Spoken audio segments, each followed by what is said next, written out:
ही इन सारी चीज़ों को करो। तो इनको हम कभी भी कर सकते हैं, बट एक इनिशिएटिव लिया जा सकता है आज के दिन से कि हम अपने अर्थ को बचाने के लिए कुछ न कुछ करेंगे। जैसे जो आज का थीम है WHO का, वह है बायोडाइवर्सिटी। तो बायोडाइवर्सिटी का मतलब होता है कि जो आपकी अलग-अलग स्पीशीज होती है उनको प्रोटेक्ट करना। कुछ स्पीशीज ऐसी हैं प्लांट्स की जो बिल्कुल खतरे पे हैं, कुछ खत्म हो चुकी हैं और कुछ खत्म होने की कगार पे।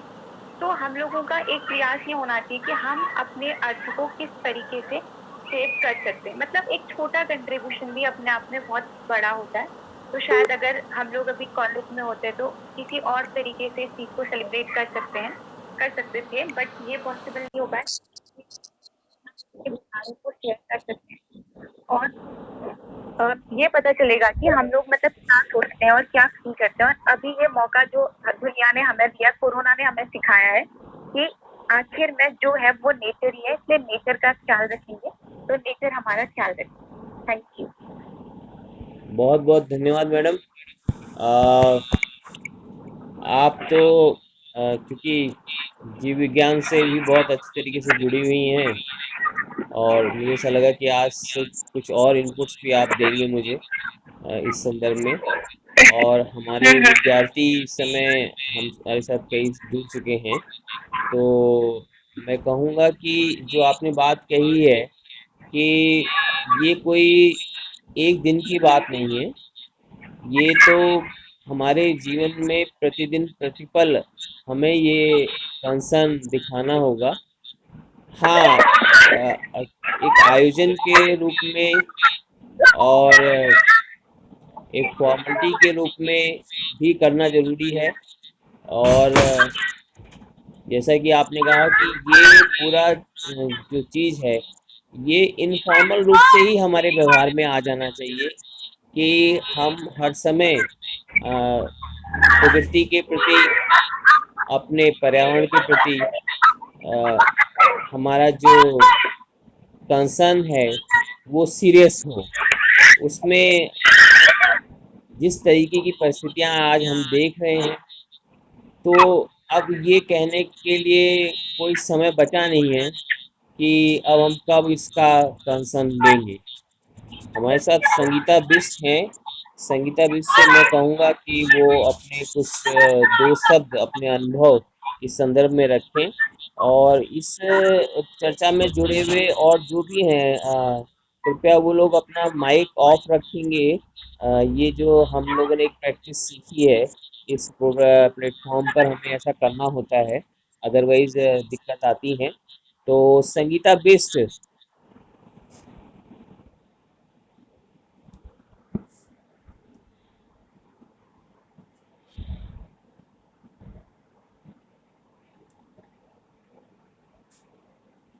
संगीता बिष्ट,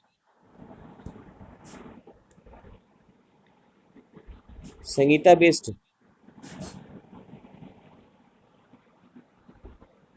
संगीता बिष्ट ने बताया कि वो बागेश्वर में जहाँ रहती हैं, कई बार वहाँ नेटवर्क का इश्यू रहता है।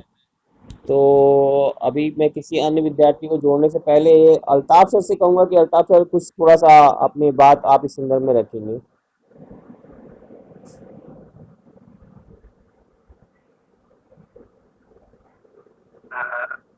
Good evening all of you.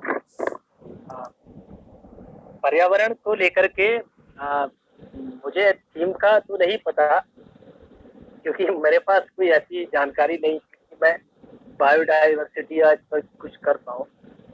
लेकिन पर्यावरण को लेकर के मेरी कुछ रियलिस्टिक चीजें हैं जिनको मैं आसपास होते हुए अब देखता हूँ ना, सर तो अपना मैं उनको वीडियो ऑन करिएगा।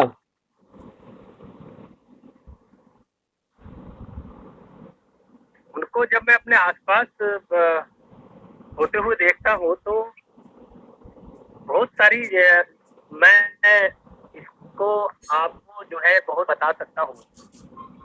मतलब कि जब आप भारत के संदर्भ में इसको देखते हैं पर्यावरण को, और एक्चुअली हमको भारत के संदर्भ में इसको सबसे पहले देखना, समझना और इसके लिए काम करना पड़ेगा, तो हमको पता लगता है कि सरकारी जो डाटा है वो कहता है कि दुनिया के 10 सबसे ज्यादा पर्यावरण संसाधन संपन्न देशों में भारत का 8वां नंबर है। हम 8वें नंबर पर हैं। और इसके अलावा हमारी वन स्थिति ये कहती है, हमारा जो फॉरेस्ट डाटा है वो ये कहता है कि भारत के टोटल क्षेत्रफल का 32,87,000 वर्ग किलोमीटर का जो एरिया भारत का है उसका 24.4% जो है वो वन है, जंगल है। इसका मतलब हम ये कह सकते हैं कि भारत की जो जमीनी भारत का क्षेत्रफल है उसका चौथाई हिस्सा वनों का है। और इसमें भी सबसे बड़ी बात यह है कि हमने इस जमीनी हिस्से में, जिसको हम वन कहते हैं, उसके लिए हमने अलग अलग तरह की परिभाषाएं गठित की है। मतलब हम ये मानते हैं कि पर्यावरण का एक हिस्सा समुद्र में भी है।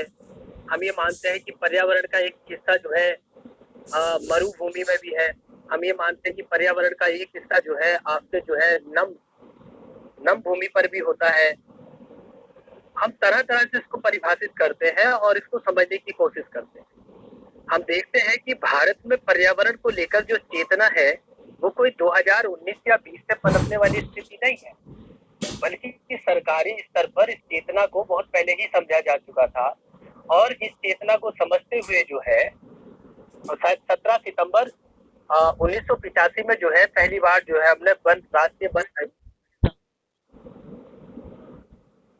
उस समय हमने अलग अलग तरीके से उससे पहले भी अलग अलग तरीके से हमने कार्यक्रम चलाए। हमने जो है पारिस्थितिकी को बचाने के लिए जो है उसके तमाम सारे एलिमेंट हो, चाहे वो जीव जंतु हो, पेड़ पौधे हो, फ्लोरोफाना हो, तरह तरह से उसको जो है हमने रिजर्व करने की कोशिश की, उसको संरक्षित करने की कोशिश की, उसको संवर्धित करने की कोशिश की, ताकि हमारी आने वाली पीढ़ियां एक स्वस्थ परिवेश में अपने आप को गिरा पा सकें। लेकिन अभी इसमें वर्तमान स्वरूप क्या है? वर्तमान जो स्वरूप है, प्रेजेंट जो स्टेटस है, वो बड़ा ही रोचक है और बड़ा ही जो है डरावना भी है। मसलन कि 86,000 करोड़ रुपया आपने गंगा की सफाई के लिए इस्तेमाल करने के लिए बजटीय तौर पर जो है स्वीकृत किया, लेकिन अगर कोरोना नहीं आता तो गंगा स्वतः साफ कभी नहीं होती।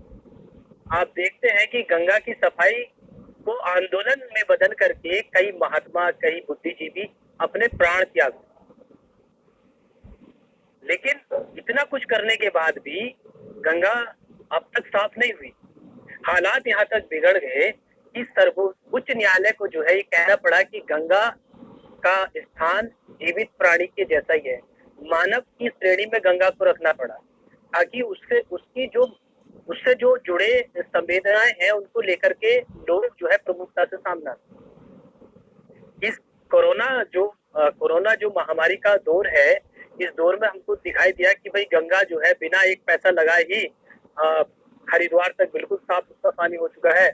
आप उसमें कोई एक टैबलेट आती है जो पानी साफ करती है, उसको मिला करके उसे पी सकते हैं। मतलब यह है कि आपके लाखों करोड़ रुपए से जो काम नहीं हुआ, प्रकृति ने अपने ही स्तर पर उसको ठीक कर दिया। ये मानव के लिए चेतावनी भी है और ये इस बात का संकेत भी है कि आपके मैनेजमेंट में, आपके प्रबंधन में कहीं ना कहीं कोई बहुत बड़ी चूक और कमी मौजूद है। दूसरा एग्जाम्पल हम लेते हैं, अभी 2 दिन पहले का ही है। केरल के पलक्कड़ जिले में जो है एक हथनी जो है, गर्भवती हथनी होती है और वो जो है गांव वाले अपनी फसलों की रक्षा के लिए जो तार बांध और ये घातक पदार्थों का इस्तेमाल करते हैं, उसके सेवन में उसकी जान चली जाती। ठीक, यहाँ पर जो चीज हमको देखने वाली है, यहाँ पर जो बर्ताव प्रकृति के साथ व्यक्ति का देखने वाला है, वो ये है कि मनुष्य और प्रकृति अब उस स्थिति में नहीं है जिस स्थिति में जो है मनुष्य प्रकृति से जो ले रहा है उसको उतना ही कुछ वापस ही दे रहा है। आज मनुष्य प्रकृति से लेता तो बहुत कुछ है, लेकिन उसको देने के नाम पर उसके पास कुछ नहीं होता है। अब से 1 साल पहले महाराष्ट्र में पूरे का पूरा जंगल फ्लाईओवर के नाम पर कटवा दिया गया। वहां की आम जनता सड़कों पर आ गई। उस मूवमेंट को चलाया गया, जनता के स्तर पर चलाया गया, लेकिन सरकार या दूसरे जो एलिमेंट है वो कॉर्पोरेट के दबाव में आकर के उस प्रोजेक्ट को डिले नहीं कर सकते। मतलब हमारा कहने का ये है कि यदि हम पर्यावरण की बात करते हैं, उसके विकास की बात करते हैं, उसके उन्नयन की बात करते हैं, तब हमको 2-4 चीजें साफ करनी होगी। पहला कि हमारी ड्यूटी क्या होगी, पर्यावरण को लेकर के हमारी ड्यूटी क्या होगी, और वो संस्थान जिनको वो ड्यूटी दी जाएगी उनको आपने कितना ऑटोनोमस बनाया, वो कितने अच्छे तरह से जो नियम कानून बनाए गए हैं बिना किसी दबाव के, बिना किसी तनाव के, उन नियमों का पालन कराने में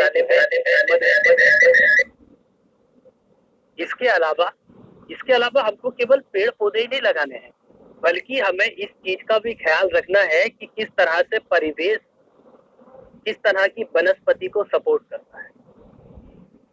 कई बार क्या होता है, हम इतने भावनात्मक रूप में बह जाते हैं कि हम उस परिवेश में पलने वाली वनस्पति को तो छोड़ देते हैं। बहुत सारी जगह ये देखा भी गया है, और कोई नई वनस्पति वहां लगाने की कोशिश करते हैं। मतलब हम हमारे कर्म में भी शुद्ध नहीं, हम हमारे कर्म में भी लालची, हम हमारे कर्म में भी जो है अवसरबाजी हो जाती है। इसलिए मानव को जो आम जनमानस है उसको भी इस बात का पूरा ख्याल रखना होगा कि ये जो कुदरत हमें ईश्वर प्रदत्त, प्रकृति प्रदत्त चीजें हमें मिली हैं, इनके प्रति ना केवल हमें पेड़ पौधों के लिए भावनात्मक रूप से जुड़ना पड़ेगा, जुड़ाव रखना पड़ेगा, बल्कि हमको ये भी तय करना पड़ेगा कि इसके प्रति हमारा ज्ञान कितना अधिक बढ़ा है। जैसे अभी कुछ समय पहले हम सबको शायद बहुत कम याद होगा कि अंतर्राष्ट्रीय सौर ऊर्जा संघ का गठन किया गया, उसका हेडक्वार्टर दिल्ली में बना है, भारत उसका प्रमुख है। भारत उन देशों में शामिल है जिसने उसको बनाने के लिए पहल की है, लेकिन उसके लिए जो काम करने थे वो आज भी नहीं किए। मतलब हम केवल शब्दों तक सीमित हैं, हम कार्य रूप में कभी भी चीजों को लाने के लिए अपने आप को तैयार नहीं कर पाते। हम देखते हैं कि हम हजार तरह की दिक्कतें, हजार तरह के राजनीतिक अवरोध, हजार तरह की जो है मूल्य मान्यताओं के शिकार होने के बाद हम प्रकृति को पीछे छोड़ते हैं, अपने लाभ को, अपने हित को, अपने अवसर को हम आगे रखते हैं। तो प्रकृति में जितना भी विध्वंस आज हम देखते हैं वो कई तरह से है। उसमें हमारे खुद के ऐसे लाभ मौजूद है जो क्षणिक है, जिनका हम भविष्य में उनका हमें फायदा नहीं होगा, लेकिन वर्तमान के हितों की पूर्ति के लिए हम भविष्य के हितों को दांव पर लगाते हुए पूरी प्रकृति को नष्ट करने पर ये चिंतनीय है, ये सोचनीय है। हम ये जानते हैं कि भारत के संविधान में अनुच्छेद 21 जो आपके जीवन को जीने का अधिकार देता है, उसी के अंदर ये बात मेंशन की गई है कि आपको शुद्ध हवा, शुद्ध पानी का मूल अधिकार आपको दिया जाएगा। उसके अलावा राज्य के नीति निर्देशक तत्वों में अनुच्छेद 48 इस बात को कहता है कि पर्यावरण की रक्षा करना, उसका उन्नयन करना, उसके लिए जानकारी प्रदान करना ये राज्य की ड्यूटी है। उसके अलावा आप प्रत्येक नागरिक के मौलिक कर्तव्यों में से एक कर्तव्य ये भी है कि वो अपने पर्यावरण और उसमें पल रहे जीव जंतु की हिफाजत करेगा। तीनों स्तर पर हम देखते हैं, तीनों स्तर पर हमें कितनी जानकारी, क्या वास्तव में हमारे मूल्य, हमारी मान्यताएं हादसों को देख करके जाती है। हम ये देखते हैं कि जब तक कोई बड़ा हादसा घटित नहीं होता है तब तक हमें उन चीजों के प्रति संवेदना भी नहीं होती। जैसे कोई बड़ा हादसा घटित होता है, हम हमारे आंकड़ों के हिसाब से, हम हमारी संवेदनाओं के हिसाब से उसे व्यक्त करने में लग जाते हैं, लेकिन वास्तव में ये हमारे व्यवहार का ऐसा हिस्सा है जिसकी चर्चा हमारे जीवन से उतनी ही जुड़ी है जितनी कि बाकी हमारी जरूरत है। अगर हम बाकी चीजों को पूरा करना चाहते हैं तो हमें पहले बात करनी पड़ेगी इस निजाम की, जिसको हम कुदरत कहते हैं, प्रकृति कहते हैं, पर्यावरण कहते हैं। अगर कुदरत के साथ हमारा बैलेंस बिगड़ता है तो वो बैलेंस केवल कुदरत के साथ ही नहीं बिगड़ता, बल्कि वो बैलेंस बिगड़ता है हमारे सामाजिक स्तर पर, राजनीतिक स्तर पर, आर्थिक स्तर पर, नैतिक स्तर पर। तमाम तरह के मूल्य, मान्यताएं, विचारधाराएं सारी की सारी ध्वस्त हो जाएगी यदि व्यक्ति को जीवन जीने के लिए अनुकूल वातावरण ही न मिले। और उस वातावरण को जो देने का काम है, उसकी जो देने की जिम्मेदारी है वो कुदरत की। और कुदरत में सारे काम करने वाला व्यक्ति कौन है? जब हम सांख्य दर्शन पढ़ते हैं, जो कि भारतीय दर्शन का एक अहम दार्शनिक स्वरूप है, उसमें कहा गया है कि इस दुनिया में दो ही चीजें हैं जो पूरी इस सृष्टि को चलाती है, प्रकृति और पुरुष। और उसमें साफ कहा गया है कि प्रकृति जो है अजन्मा है, उसको किसी ने जन्मा नहीं है, लेकिन प्रकृति जड़ है, निर्जीव है, उसको चेतना मानव ही देता है, पुरुष ही देता है। अर्थात पुरुष काम करता है, प्रकृति को सजीव बनाता है।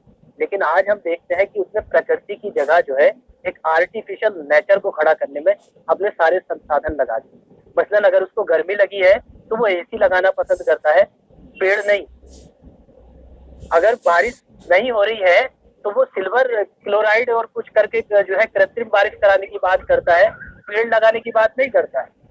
अगर कहीं नदी जो है अपने पुराने मार्ग पर लौटती है तो उसके बंद बनाने की बात करता है। वो ये बात नहीं बता पाता कि प्रकृति हर 20 साल में अपना चक्र दोहराती है और अपने पुराने रास्ते पर लौट जाती है। जैसे कि केदारनाथ में, केदारनाथ का डिस्ट्रक्शन इस बात को बताने के लिए पर्याप्त है कि प्रकृति अपनी पुरानी स्थिति को जब चाहे जहां चाहे बना सकती है, बशर्ते वो मानव को कितना चोट पहुंचाती है। इसके लिए मानव को खुद अपनी चेतना के स्वरूप को बढ़ाना होगा। आज हम पर्यावरण की बात करते हैं, आज हमारे रुदन का स्वर ज्यादा तीव्र है, तेज है, ज्यादा व्यापक है।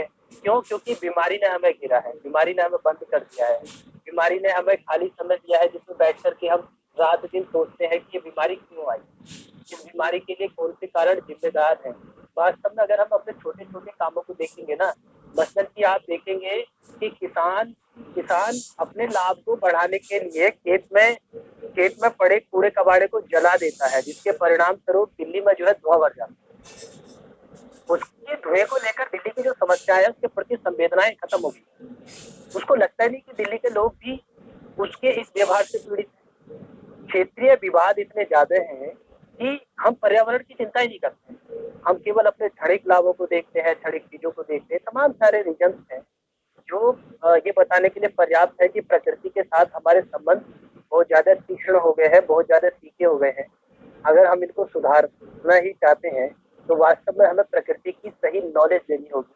पेड़ ही नहीं लगाने हैं, पेड़ ही लगाने से सारे काम नहीं होंगे, बल्कि प्रकृति को समझना पड़ेगा, उसकी प्रकृति की डिमांड को समझना पड़ेगा, प्रकृति हमसे क्या चाहती है। इसके लिए हमें सशक्त माध्यमों को अपनाना पड़ेगा, लोगों को उस मूल तथ्यों तक पहुंचाना पड़ेगा जिससे कि वो समझ पाए कि प्रकृति इसके साथ क्या चाहती है, प्रकृति कितना उनसे चाहती है, प्रकृति कितना उनको देना चाहती है। मतलब आप देखेंगे कि साल में 2 त्योहार ऐसे होते हैं जो अंतर्राष्ट्रीय स्तर पर मनाए जाते हैं, जैसे अंतर्राष्ट्रीय पृथ्वी दिवस और एक कार्बन दिवस भी मनाया जाता है, जिसमें जो है पूरे दुनिया के ये देखा जाता है इससे अपने एक देश के लिए जितनी कार्बन की जरूरत थी उसने कितना इस्तेमाल कर लिया, कितना बच गया। हम पूरी दुनिया में एक समय ऐसा आता है जब हम जो है पूरी सारी दुनिया की लाइटें जो है कुछ समय के लिए बंद कर दी जाती है।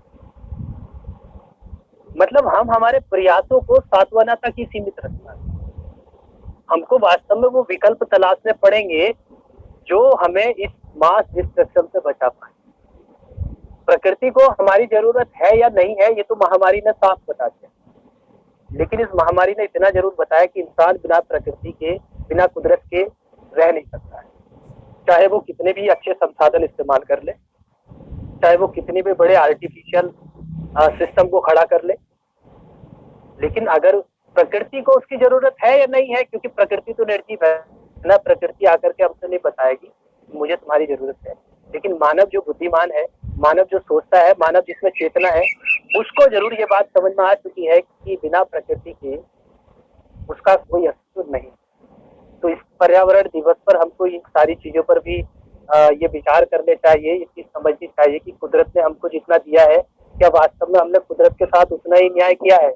कुदरत के मायने केवल पेड़ नहीं है, कुदरत के मायने वो सब पक्षी है जो हमारे आसपास बोलते हैं, वो सब सारे जीव जंतु है जो हमारे आसपास रहते हैं, वो सारी नदियां हैं, छोटे छोटे नाले हैं, तालाब है जो गाँव के पास में है, शहर के पास में, जिनको जो है रिहायशी इलाके में ला करके लोगों ने जो है मिट्टी डाल करके बंद करके वहां बड़ी बड़ी बिल्डिंग, बड़ी बड़ी इमारतें बना दी हैं।